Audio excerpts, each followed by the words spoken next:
The art of taxation consists of so plucking the goose as to obtain the most feathers with the least possible hissing. It sounds like everybody's hissing today. There is a lot of hissing going on across the Western world, and if you start looking at the world through the prism of taxation, you start to see that almost the entire course of civilization was defined by taxation. And in this case, every revolution is usually a rising up against some kind of injustice perpetrated by the tax system. We're obviously in a situation where anger has been growing for at least 10 years. And there are so many economic injustices, and they are perpetrated through the tax system. But it's slightly different today because so many taxes are deducted by stealth, inflation being the most obvious one. Yeah. And but they're also conducted, you know, when money is deducted at source, you don't feel it in the same way as if you're taxed 50% on your $100, but you only ever receive $50. It's not the same as you having had $100 and then somebody back. There's something really psychologically disturbing about that. So that's a way of being able to increase the feathers without the hissing. And government spending and taxation are directly related. And with everything that's going on with US aid and Elon Musk and Trump desperately trying to cut down US government spending, you know, government spending is the precursor to taxation. And so, there's a lot of hissing. And there's a lot of anger. The stuff I read in your book, I mean, you are not taught those things in school, and purposely so, probably. Taxation is taught as a sort of subsect of economics. But in my view, it should be a subject in itself.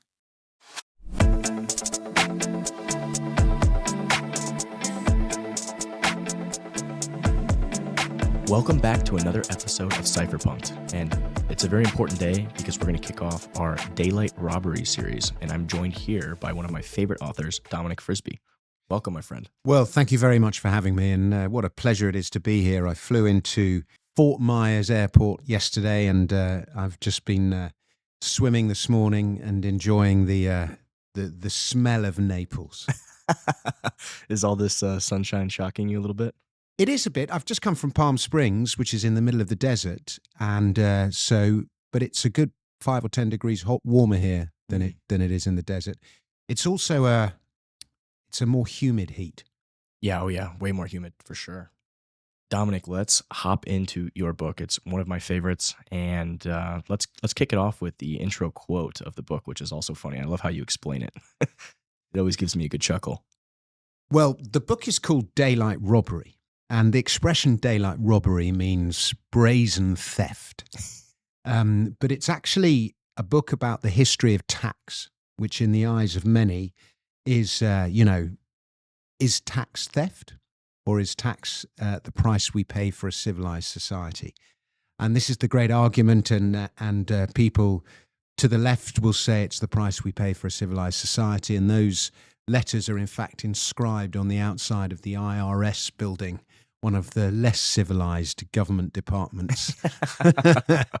But there are many who argue that tax is theft.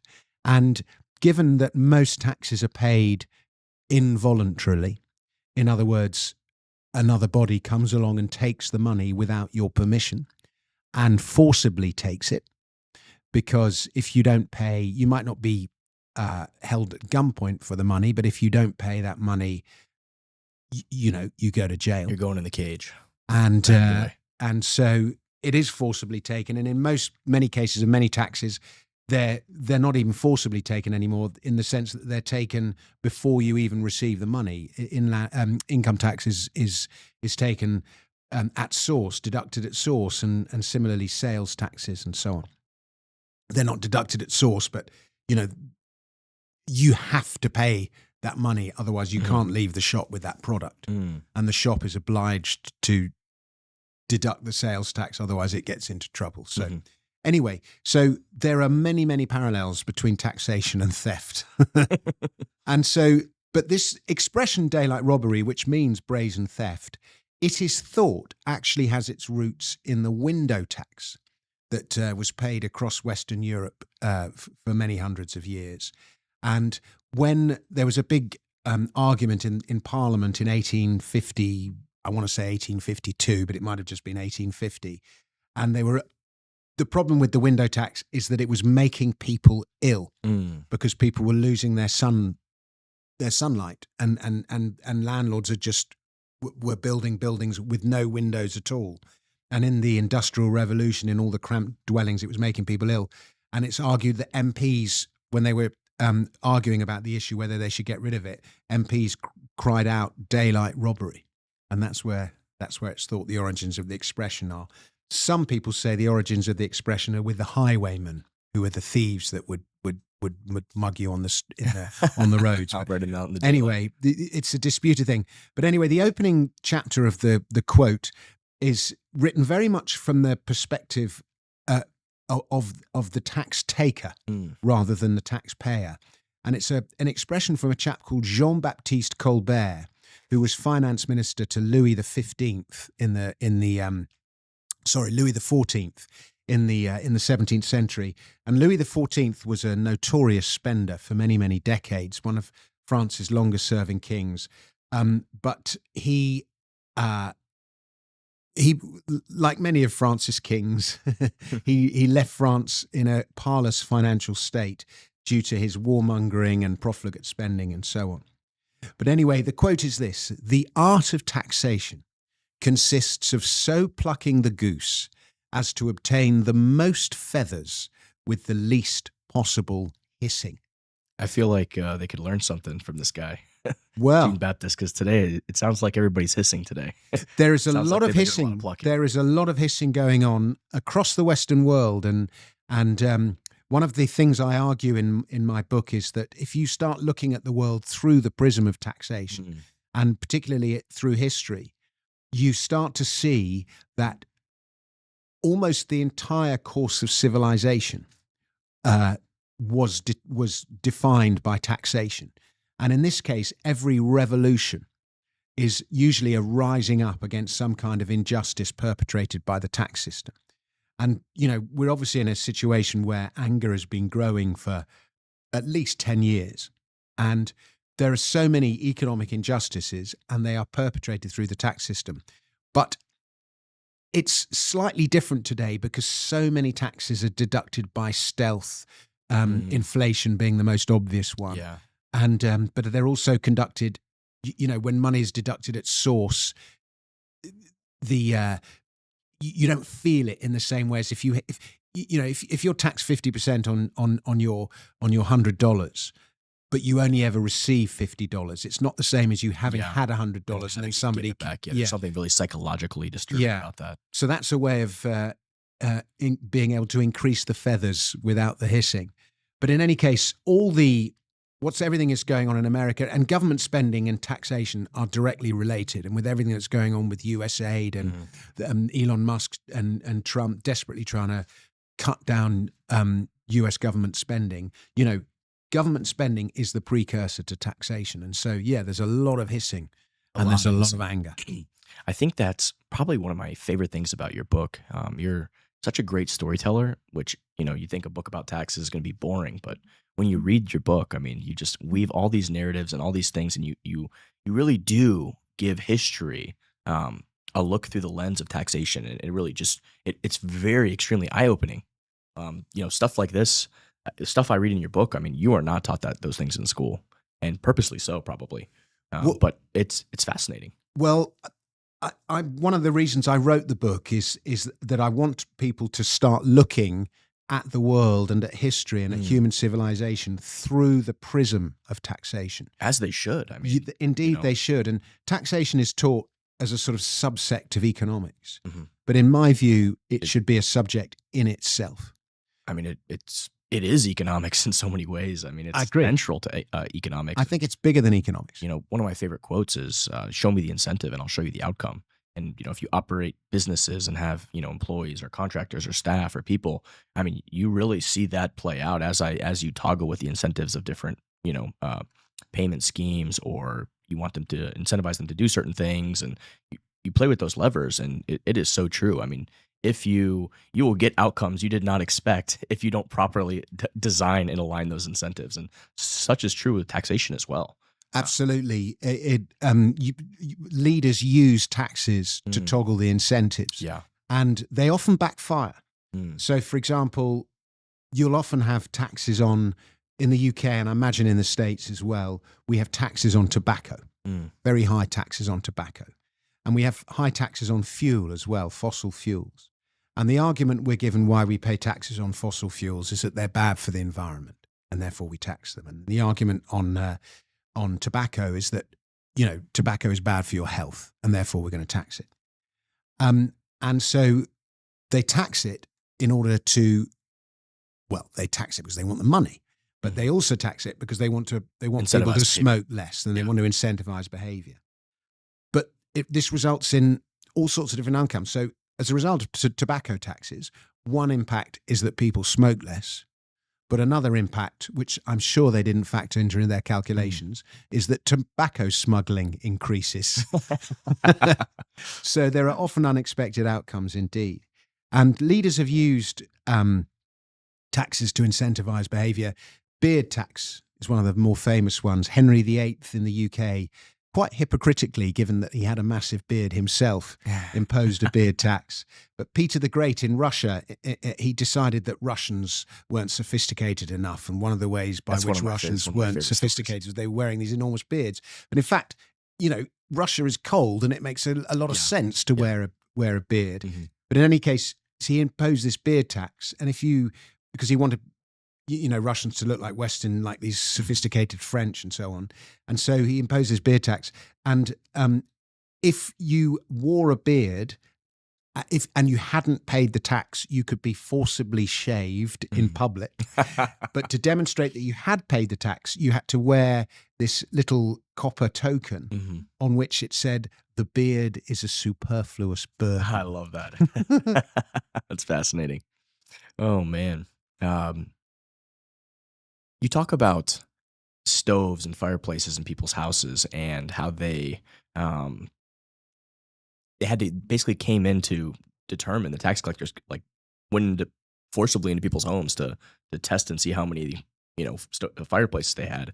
And then I think you even said that one of the great London fires itself may have been a result of that. There's rumors that, you know, yeah, I mean, potentially this is the Great Fire of London. They still don't know. They don't know for sure, but that what caused the fire, and they think it was an oven in a bakery. But what used to happen is, again, everyone had fireplaces back in the day because that's how you kept your house warm, and so they brought in these taxes. This predated William the Conqueror. And they were called smoke farthings. And usually the taxes were paid to the church. But gradually it became a sort of established, it became statute. It became an established thing in the 17th century, the hearth tax. And you were taxed for every fireplace you had in your home, for every hearth, you would have to pay a tax. And so a tax collector would come and check your house twice a year to come inside your house and count the number of fireplaces that you had. And this was a sort of violation of the Englishman's sacred privacy. Oh, it absolutely isn't a violation of your privacy. I'd say, and do you imagine, I mean, things were slightly different in those days, but we have in the UK, we have a BBC license fee. And if you haven't paid your license fee... You're welcome for that, by the way.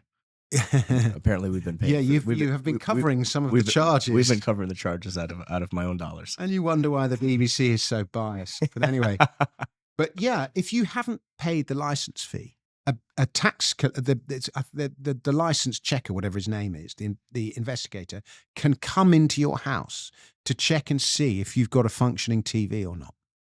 And I've had it done to me because I didn't pay my license fee, and that wouldn't go over well here in America. Oh, can you imagine? It's a real imposition. Yeah. And I've had it done to me. I remember this was about 25 years ago, when we were students, even longer, and we were students, and we hadn't paid the license fee because we're students, and students always bunk off. And I remember I had my feet up, and I was watching the World Cup on the telly, and one of my flatmates opened the door, and it was a license fee guy, and he just opened the door and invited him in, and I was literally caught red-handed watching the telly. Anyway, but in the case of hearth taxes, the English hated it. They absolutely hated it. And we had this thing called the Glorious Revolution of 1688, which is when the Bill of Rights was eventually signed and composed and signed. But the king was James II, was a Catholic king, and he was overthrown by William of Orange, William from Holland, and he had this. It was called the Glorious Revolution, and it was basically the end of the English Civil War, which had been going on for many, many decades. The Civil War technically ended with Oliver Cromwell, but the change of rule that happened in England, it took almost 100 years, say 80 years to fully fledge. But in any case, William marched into London, and to ingratiate himself with the newly conquered people, he repealed this loathed half tax. And so that, of course, made him incredibly popular. But within 6 or 7 years, William had lots of wars to wage in the continent. The Irish were causing problems. The French were causing problems. The Scots were causing problems. And he had wars to fight, and he had a crown to pay for. But at this point, tax collection was controlled by Parliament. It wasn't controlled by the Crown anymore. This is one of the results of the Civil War. And this is why it's such a key subject, because tax is power. And it doesn't matter if you're king, parliament, government, emperor. If you lose your tax revenue, you lose your power. That is what makes your rule possible. Don't get me so excited. Tax is power, tax is control. And so withholding taxes is a way of starving the monster. Now, and the realities of 21st century finance are that it is very hard to withhold your taxes because taxes are paid at source and so on.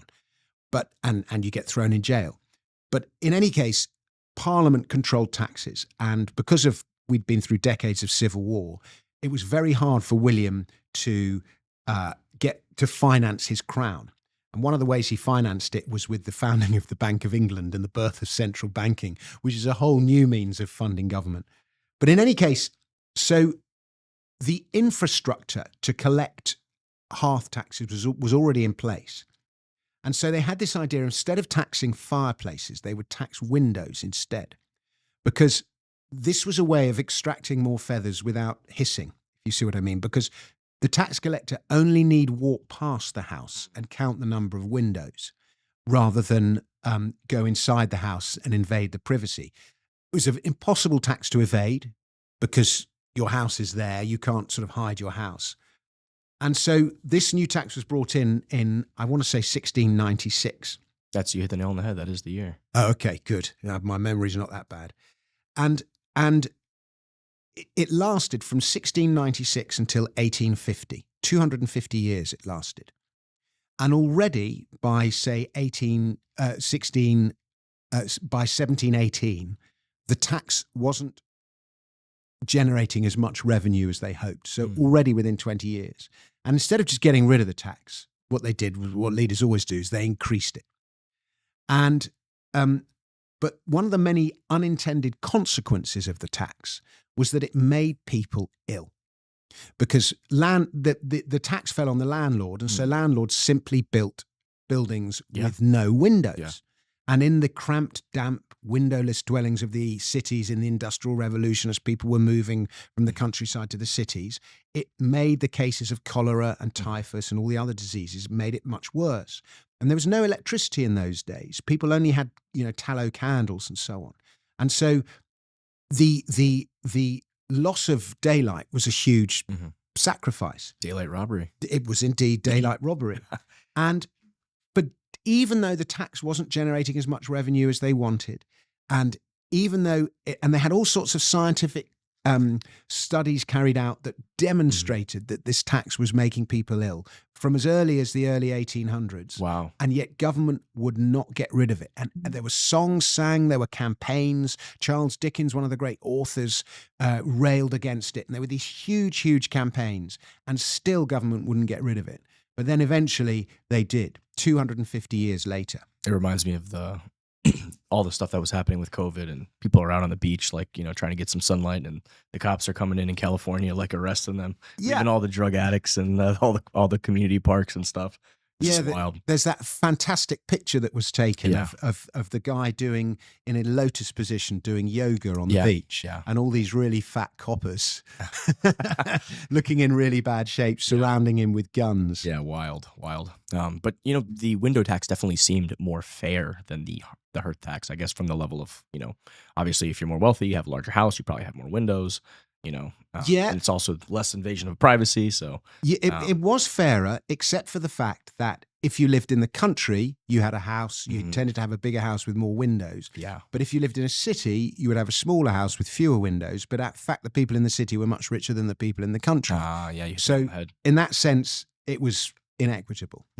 But it was sort of, you felt like it was progressive, It was even a though little it bit wasn't. better, yeah. But what's so interesting about the window tax is that in its evolution, you see the life cycle of every tax. And it was, firstly, it was enacted at a time of need, usually to pay for some kind of war. It was presented as temporary, but it becomes permanent. The amount payable was low at first, but it increased over time. It violates basic freedoms, in this case, the right to light and fresh air. Many went to huge lengths to avoid paying it, and in this case, blocking up windows. And you see in architecture, houses were built. It informed architecture. Houses were to built. me is fascinating. For literally centuries, it literally changed the architecture of an era, of a civilization. It's wild. Yeah, and it decimated the glass. There was a tax on glass as well. It decimated the glass industry. Yeah. And so people painted fake windows. they did. They painted That's fake cool. windows That's to make themselves look richer than they were. That's so funny. An aspirational village did that. But they would also build houses with the windows blocked up, and then the owner of the house could then had the option to knock out if they wanted to. Yeah. So because people go to lengths to avoid paying it, it distorts how people behave, the decisions they make, and the unintended consequences get worse and worse as the tax matures. And of course, the money that gets raised is spent in a way with which the person paying it doesn't always agree. Of course, yeah. That's one of the the most immoral and unethical things. That's the big problem I have with taxes is, you work hard and you pay this money and then it gets spent on some stupid bureaucratic procedure. $2 million missile to shoot a fucking balloon out of the sky. It's like, no, don't want my money it's spent like, on that. That was like $2 million. That like 20 people worked their whole lives to pay that. And you fucking just shoot a missile out of the fucking sky, a balloon out of the sky with a $2 million or $5 million missile. I mean, that just blows my fucking mind. Let me ask you a question. What is the most expensive purchase you ever make in your life? Your government. Absolutely right. Most people say your house. But over the course of your life, more than half of everything you earn. I learned that from this book I read by this author named Dominic Frisby. So let me just finish on the life cycle and then go for it. And so finally, people have had enough.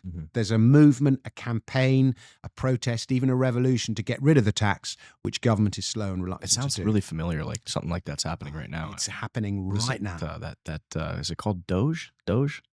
It's people don't want to fund transgender surgeries in Honduras anymore. It's quite beautiful because even though a lot of people are up in arms about it, this revolution is happening quite peacefully by the standards of previous revolutions. And it is a revolution that's happening. And it's wonderful to witness. In fact, I want to move to the States because I want to be part of this. There's a new country being born here. It's just wonderful. Now, it's too simplistic to say the window tax was good or bad because it worked for a bit and then it didn't work. And the money that was raised helped pay for, defense of the nation. And at its heart, there was the moral dilemma of so many taxes. On the one hand, it was an invasion of private property rights with unintended consequences.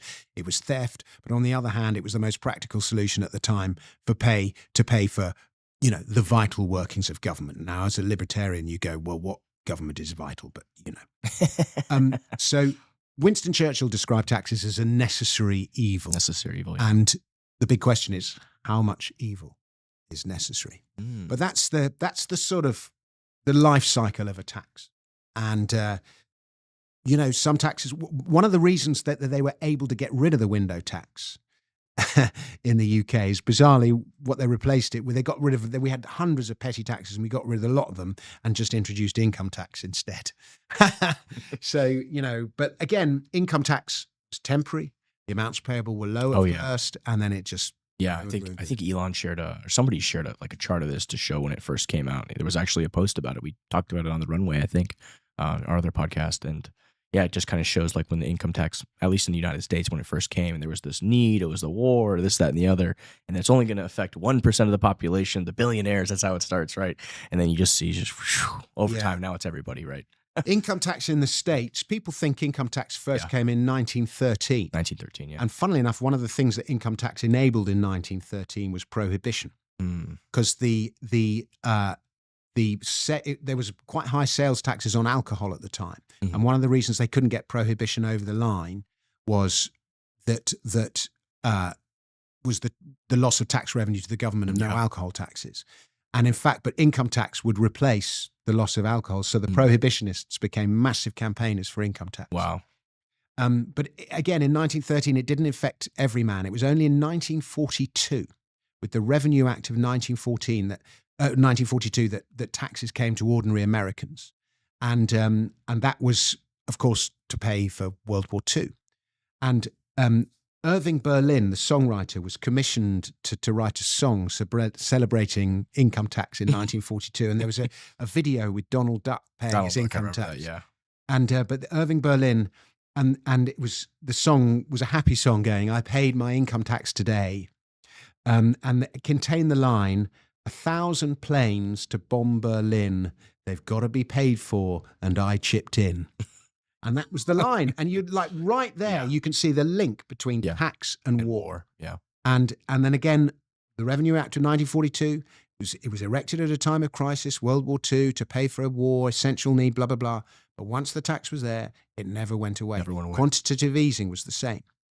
Pay for the panic of 2009. You know, quantitative easing is taxation by inflation, effectively. But it was, financial crisis, yada, yada.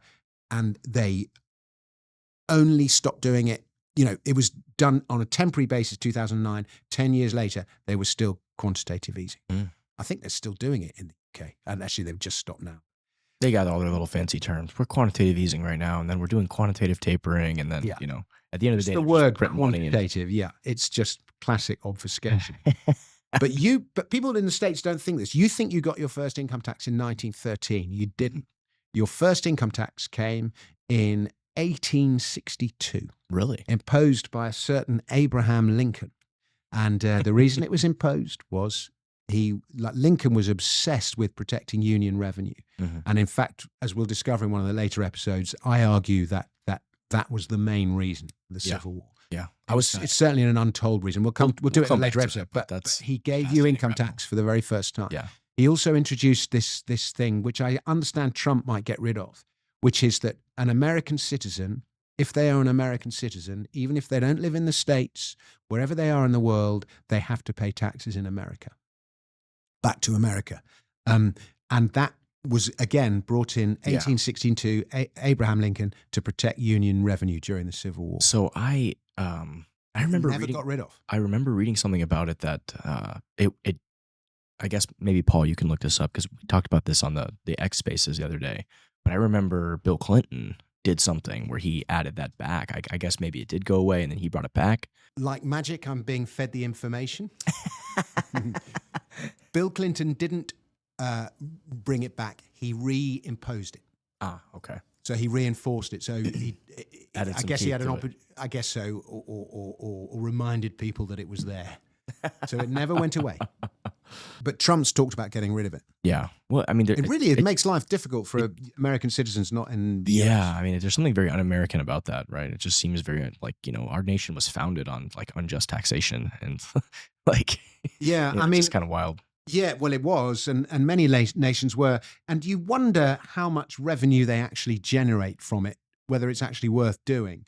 But then you have to ask, if it wasn't the case, then how many Americans would leave America and go and become digital nomads? The digital nomad lifestyle, which is it's going to be, a lot of people are going to be digital nomads in the future. It's the fastest growing workforce in the world. Yeah. Reminds me of the sovereign individual. It's Such exactly what it. Exactly those what they guys. are. I mean, that was also like just such a fantastic book to talk about all this stuff. And when you think back, those guys wrote that book like in the 90s.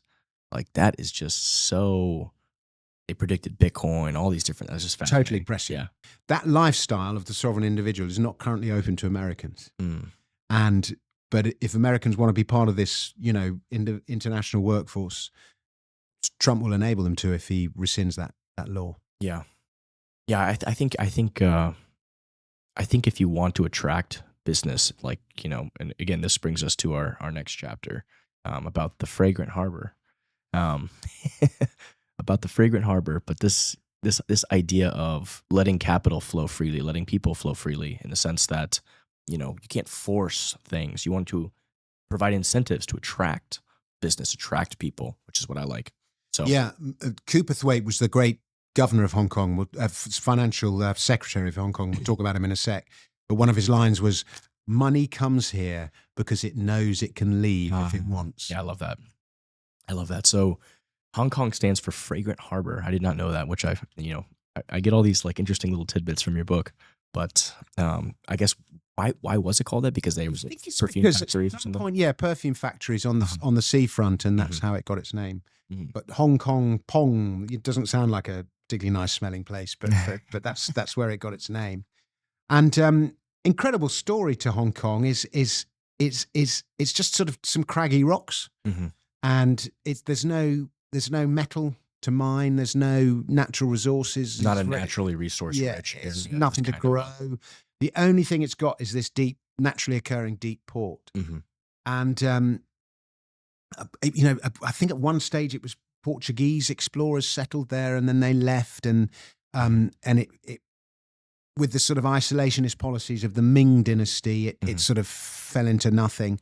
And then at some point in the 19th century, the English got hold of it, and or maybe it was in the 18th century. It was in the Opium Wars in the 19th century, and the British took control of it. And then we didn't bother defending it in World War II. The Japanese just came in and took it. They just like literally walked in and took it. And Churchill, he deemed it just wasn't. Obviously, it's quite a long way.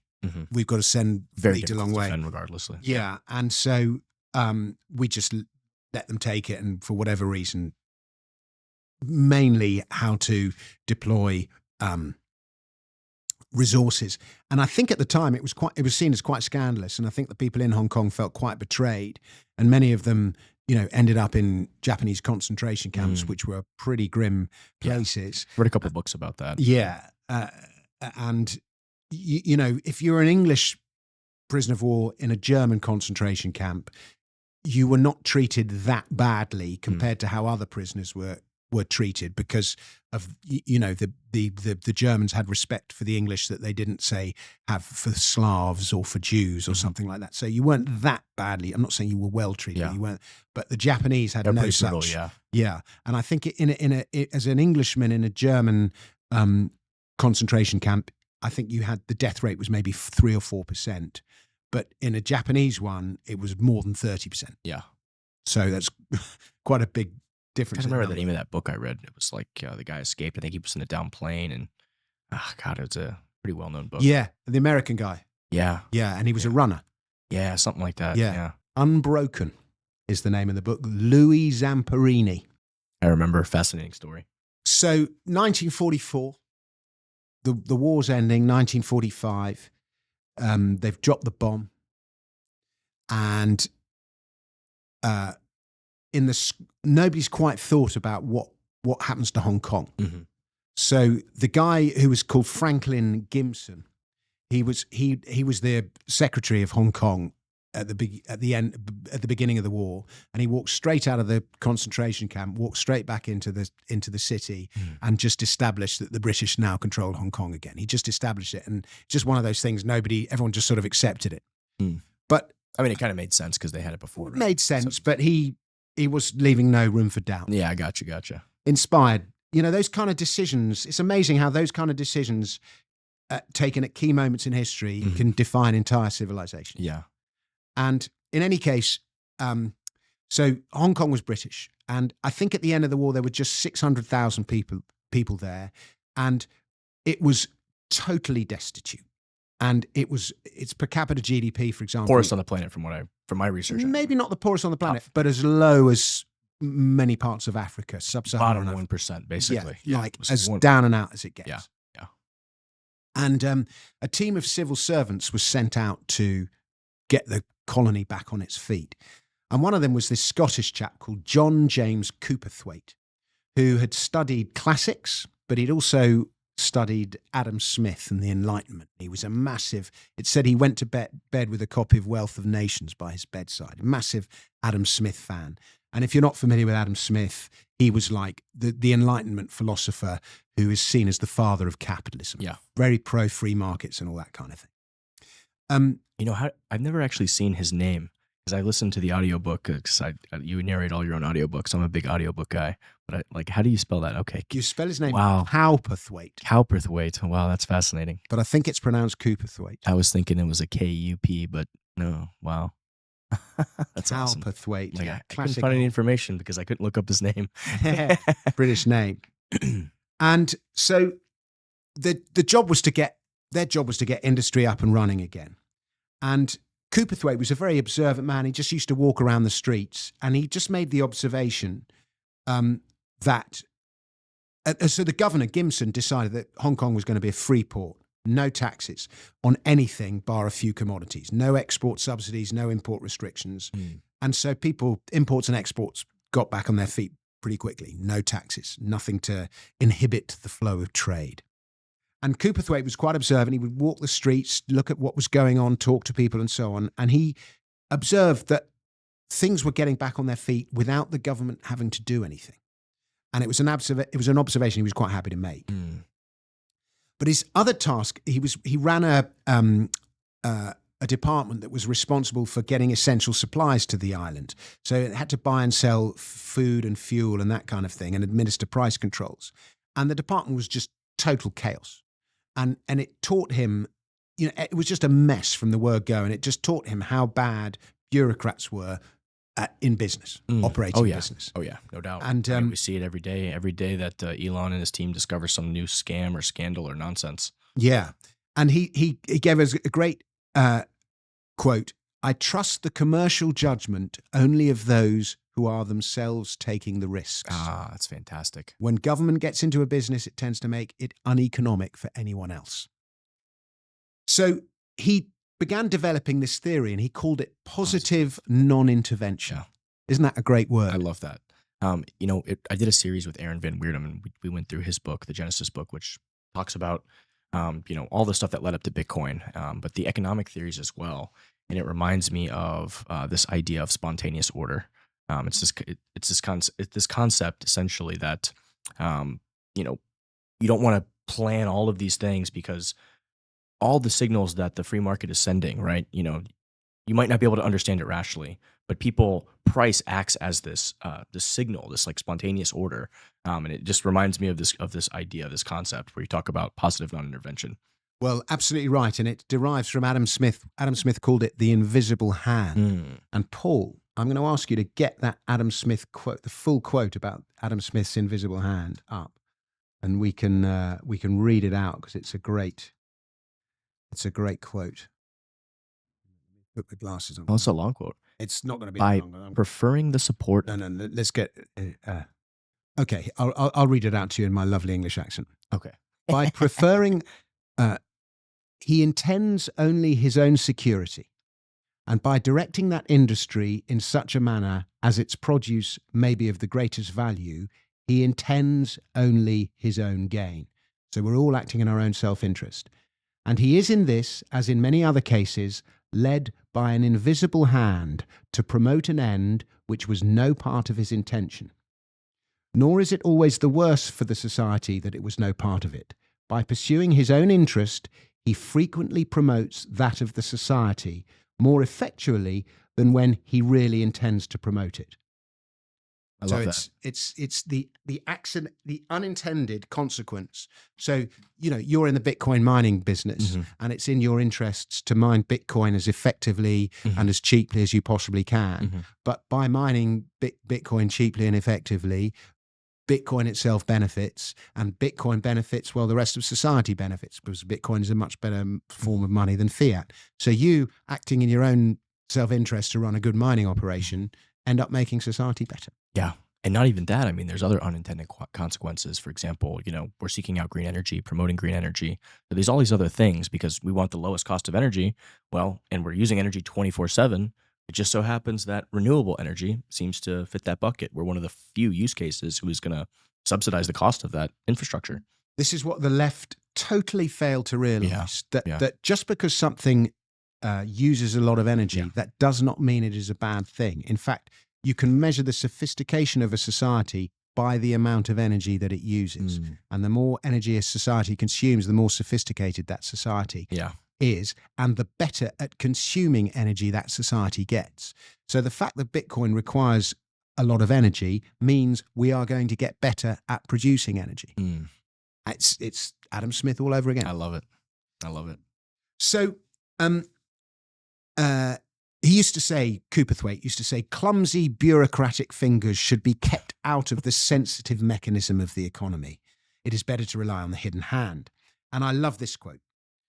A multiplicity of individual decisions by businessmen and industrialists will produce a better and wiser result than a single decision by a government or by a board with its inevitably limited knowledge of the myriad factors involved and its inflexibility. Spontaneous order. Absolutely. It's gold. And what's interesting is that Hong Kong's tax policies over that period were the direct opposite of what Britain and Western Europe pursued.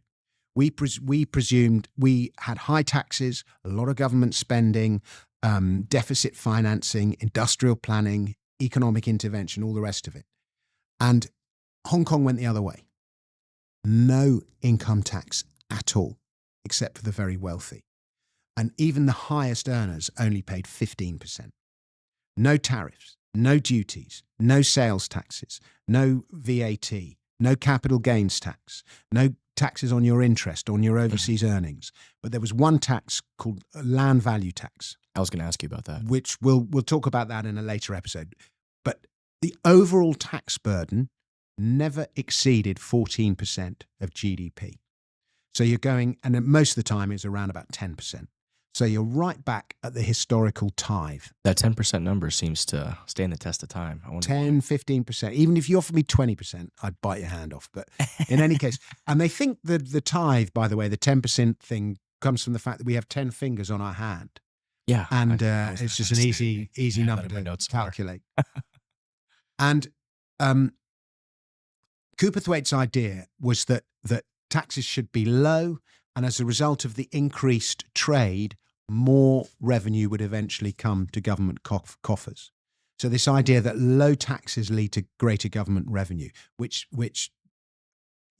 governments today in the UK, they've increased taxes thinking that's going to increase revenue. They always forget this throughout history, yeah. It does not. I'm reading back to I think it was like the fourth caliph or something. Even like understood that they just have to rediscover this every time. And they do with the Laffer curve. But we'll cover that in another chapter. But sure, what I found truly fascinating about this was that Hong Kong was like one of the most poorest places on the planet, and then over this couple decades even it went from the poorest per capita, like one of the poorest per capita per person, to surpassing the United States, the UK.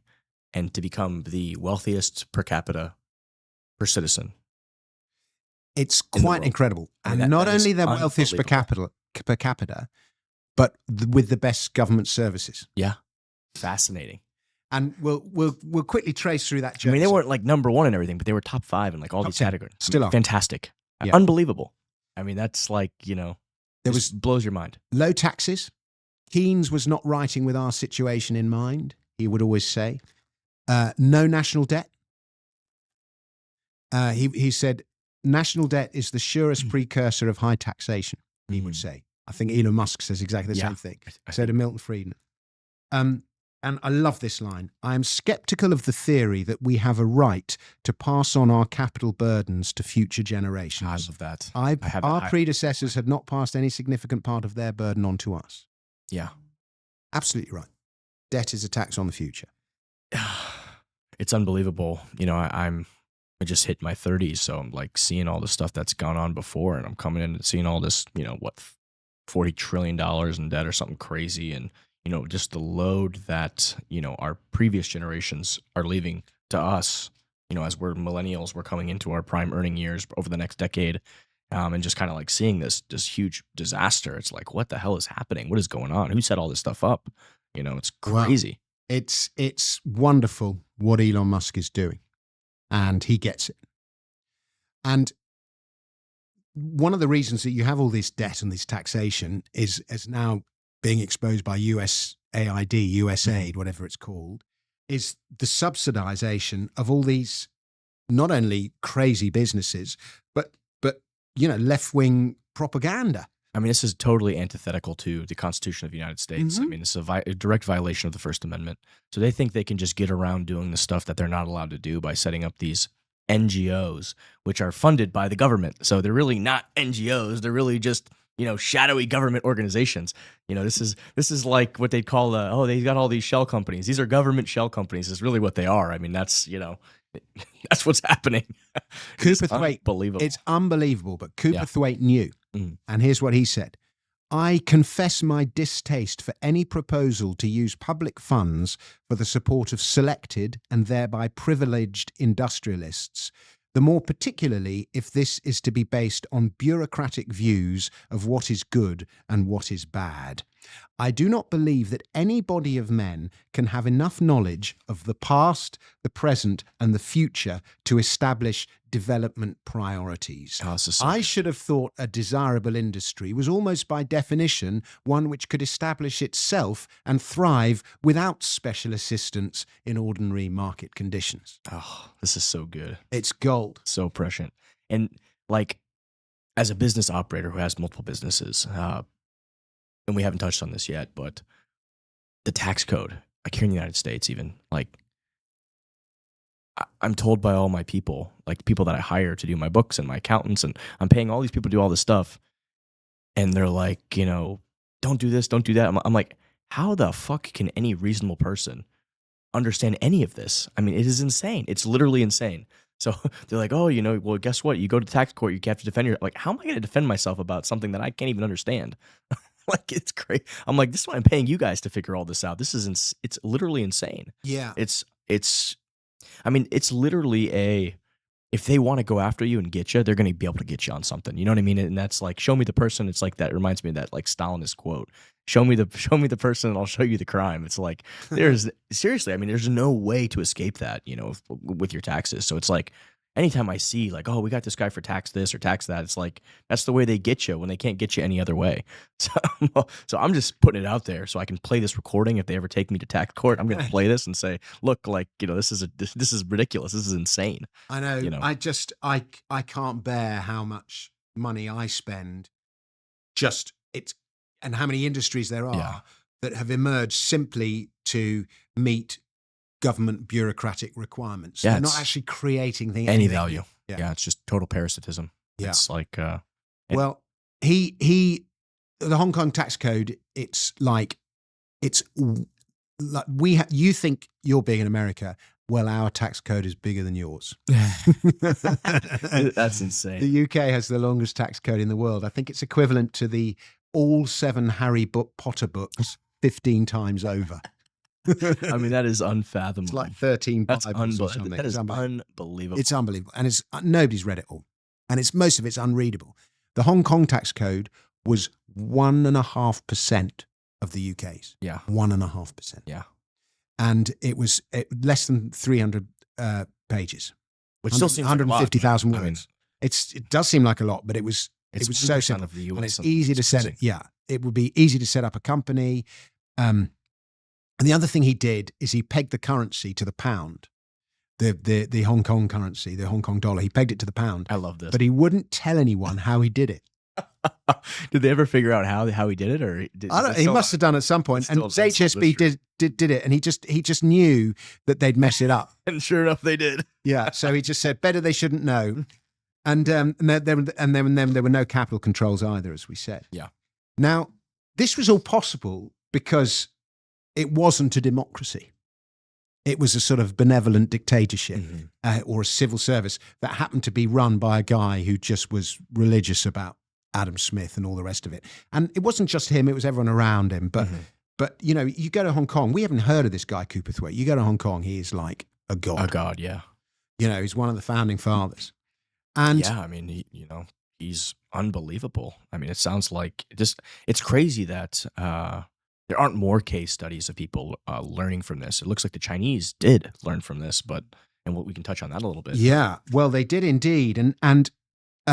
But if you just, we'll come back to your first thing of how Hong Kong grew. And so this is the beautiful thing. You cannot precisely calculate how much Hong Kong grew on a per capita basis because of the fact that Cowperthwaite would not allow government statistics of any kind.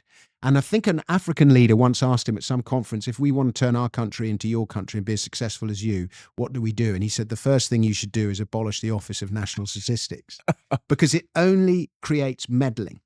And if I let them compute those statistics, they'll want to use them for planning.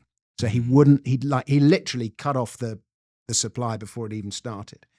And some British officials at one point came over to ask him why he wasn't calculating employment statistics, and he sent them back on the next plane. My favorite is the one guy he did where he just dragged them along for like 8 years. He hired this at one point. He had to hire that. He hired. That's this what they do to professor. us now. Yeah, you know? He hired this professor to calculate the statistics, and every year the professor would come back with his latest measurements, and he'd go, no, you've missed that, and you've missed that, and so the professor would have to go away. And then after 9 years, the professor realised he was just a fool guy. Yeah. And Cowperthwaite kept having to go back to government and go, no, he can't. The statistics, he's missed this and he's missed that. Anyway. 1945, Hong Kong was destitute, broken, people were starving, its population had been decimated, and it had so many hurdles. Like in the 50s, there was civil war in China, in mainland China, and so it remained a shantytown, and the previous trade that it had built up exporting stuff to China just completely died. But then a load of people came from China and they bought their skills in the cotton industry. And so suddenly Hong Kong remodeled itself as a center of textiles. It kept remodeling itself all of this time. But we know in the 40s, its per capita GP was about $300. So on a par with Asia. By 1960, it was only 429. So it had grown by 50%, which is a lot, but it wasn't huge. And that compared to 429 in Hong Kong, 1,400 in the UK, 3,000 in the US. Okay, so the US has got almost 10 times higher, not a bit less, 8 times higher. And by the, I want to say it overtook UK per capita in the 80s. And in the 90s, it overtook the US. And so within 50 years, it had gone from shantytown to being one of the 10 richest nations in the world within 50 years. That's not even 2 generations, or maybe it's 2 generations, all because of this low tax policy. And that, by the way, I think is what is coming to the US as a result of everything that Trump and Elon Musk I hope so. It's just so exciting. It's what's going to happen in Argentina as well. Oh, Argentina's fantastic. Malay's and godsend. The government ran a surplus every single year, bar one. What's a surplus? It took in more money than it spent. I don't understand. Sorry, of course you understand. That's not a thing here. Yeah, exactly. Actually, I'm just kidding. Florida is probably one of the few states that actually runs a surplus, believe it or not. And it's the one that has low taxes. Yep, we have no state income tax here, so. And he said, and so it just happens every year Hong Kong runs a surplus.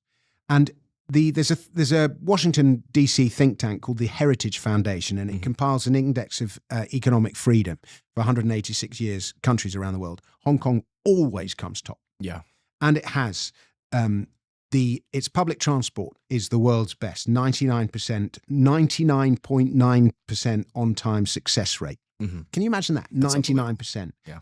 94% of the population live within a mile of a train station. So almost everyone lives within walking distance of a train station. It has supremely good education, supremely good healthcare. It has its longevity is one of the longest in the world. So it's just an incredible success story. Yeah. I mean, and it all happened on the back of low taxes. And then because it was so successful, and you touched on this a second ago, Singapore copied it, Taiwan copied it, Japan started to copy it, and even China itself. Everyone thought that, when Hong Kong, like the British, we had a 100-year lease on Hong Kong that was signed with the Chinese in the 1880s or in the 1890s. And to everyone's surprise, when the lease ran out, we honoured it and returned Hong Kong to China in 1998. And everyone thought that would be the end of Hong Kong. And to an extent it is. But in fact, what's going on now over there? I mean, I don't know the full details. But the surprising thing is that since 1998, when we handed it back, everyone thought Hong Kong would be annexed by China. But if anything, the reverse is happening. Yeah. And the capitalist principles of Hong Kong have spread into China. And so we have this incredible growth of China since the turn of the century, which Mao, socialism with Chinese characteristics or whatever he spelt. Whatever he said. Shenzhen is the one special. Yeah, and they built we do business with Shenzhen. We're talking to people over there doing stuff, so. And Shenzhen was to copy Hong Kong, and it's replicated it, and it's been incredibly successful. But, I know China's extremely authoritarian. It's got a myriad of problems. But if you compare China now compared to China in, at the turn of the century, it's been transformed. So many people have been lifted out of poverty and all the rest of it. And it's because instead of China annexing Hong Kong it's gone the other way. So it's just been incredible. And Cowperthwaite was so humble about it. I did very little. All I did was try to prevent some of the things that might undo it. And that's Cowperthwaite, and that's Hong Kong. I think that's a good place to and that's conclude this episode.